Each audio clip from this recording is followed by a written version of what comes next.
ભાનુબેન બાબુલાલ રાઠોડ. હા મારા ઘરવાળો મરણમાં સાહેબ દાખલો છે ને મરણનો વર બેઠું છે. 8મું વર્ષ. તમે કેમાં નોકરી કરો છો? હાલા ટ્રેક્ટર જોઈ હાલાર ટ્રેક્ટર. હા, હા એમાં શું દે મહિને? શોરૂમમાં કચરા પોતા એમાં શું દે મહિને? મહિને 2000 મહિનાના 2000.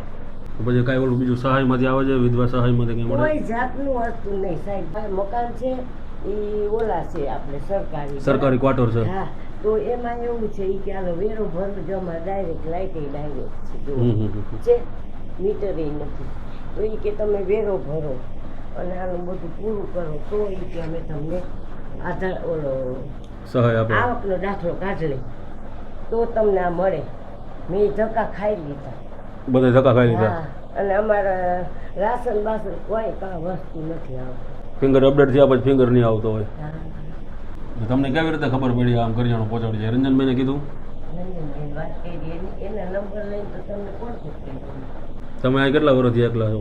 હું આને કરે તો ઘણા વર્ષ થયા 20 વર્ષ થયા. 20 વર્ષ થઈ ગયા. મારા ઘરવાળા આ છે ને એને ટીબી ને કેન્સર ને એવું હતું. કેન્સર ને તો ટીબી. એ મારી સાસુ હતા ને દયાબેન ને મારા સસરા અમરસિંહભાઈ તો એ અહીંયા રહેતા હતા મારા દેર ને બધા દિલ્હીમાં.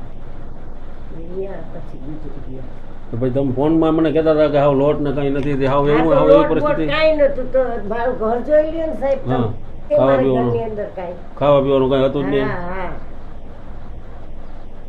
મેં કીધું આ 2-3 વાર ફોન આવી ગયા છે, લોટ નથી કઈ ખાવાનું નથી. મેં કીધું દૂધ જોઈ બકાલું જોઈ આજ 50 રૂપિયા 60 રૂપિયા તો રોજ જોતા જ હોય.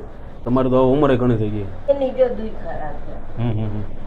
નું કરાઈ આવજો એ તો તમને મફત જડે. પરમિટ નું માલ નું એક છે ને કરી લેજો. માલે બંધ થવાનું એમ કે બંધ નથી થવાનું હોય. એ માલ કઈ બંધ નહીં થાય. એકવાર એના એ કાગળિયા ડોક્યુમેન્ટ કરી લેજો એટલે તમારે થોડો ઘણો ટેકો થઈ જાય. હાવ આવી પરિસ્થિતિ ના આવે કે ભાઈ હાવ બધું ખાવાનું થઈ રહી. આ તો બધાનું આવી જાય ને એમાં. કેવાયસી કરાવ્યું છે પરમિટમાં? કેવાયસી કરાવી આવજો લાલ બંગલે જઈને. કેવાયસી કરાવી લેવો ને તો તમારી થોડો ઘણો ટેકો થઈ જાય. સમજ્યા? અત્યારે તો આ વાર તહેવાર ને પાછું આવે એટલે બધું બંધ છે, પણ હવે ટૂંકમાં તહેવાર ને બધું જાય પછી જોઈ લેજો એકવાર હું સિચ્યુએશન છે. પટાણે તમને કરિયાણું બધું આપતા જાય છે. ભાઈ ઘણા બધા ભાઈઓ આપણા કહેતા હોય કે તમે ભાઈ વિડીયોના માધ્યમથી જ પરિવાર જોડાય છે, એ વિડીયો જોવે અથવા તો કોઈ બીજા મિત્ર જોતા હોય તો એને ખબર પડે છે તો એ આપણા આવી રીતે આવા પરિવારના કોન્ટેક્ટ કરે છે અને વિડીયોના માધ્યમથી જ આપણા ઘણા બધા મિત્રો છે બધા સપોર્ટ કરે છે. એના લીધે અત્યારે 100 આસપાસ જેવા પરિવાર આપણા થઈ ગયા છે અને એ બધાને કરિયાણું પહોંચે છે.